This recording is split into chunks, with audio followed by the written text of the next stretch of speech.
善良的村民们都变成了丧尸，他们嗜血成性，见人就咬。一只丧尸扑向大军，被他用大刀挡下。大军也意识到这些村民已经丧失了人性，一刀就砍下了丧尸的头颅。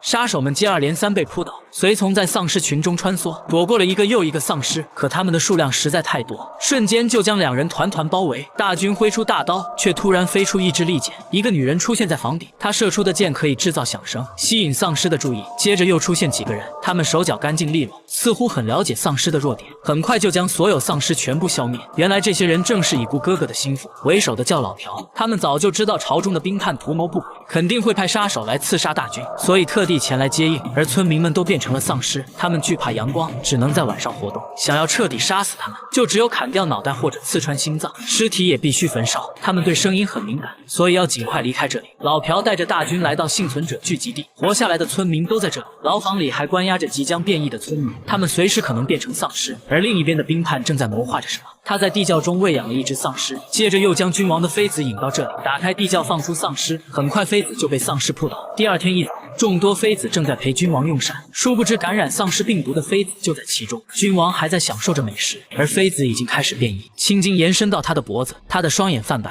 身体不由自主的抽搐。变成丧尸的妃子扑向君王，咬伤了他的手臂。因为村庄感染病毒的消息被兵叛封锁，众人都以为妃子是逆贼派来的刺客，所以并不知道君王已经被感染。而大军这边正准备回到宫中，村民们希望他能叫朝廷派兵消灭丧尸，大军也答应了下来。为了保护大军的安全，老朴等人也一同前往。可这里早已被当成瘟疫封锁，所有村民不得离开村子，大军只能带着随从前往。在宫中，大军见到了许久未见的父王，第一时间向他汇报了村庄感染丧尸病毒的事情。没想到整个朝堂之上无一人知晓，都被兵叛蒙在鼓里。大军请求父王派兵，让自己带领军队消灭丧尸。君王也答应了下来，他带着大嫂准备离开，却被兵叛拦住去路。他说君王已经收回了军令，并且警告大军最好现在就回到大清朝，否则后果会很严重。全朝上下都是兵叛的心腹，大军也不敢轻举妄动。这时大清朝的使臣来到宫中，朝中的文武百官纷纷下跪迎接。为了给使臣接风洗尘，君王特地准备了热闹的晚会。殊不知丧尸已经遍布在宫中的各个角落，宫女和下人们纷纷被感染，君王也开始变异。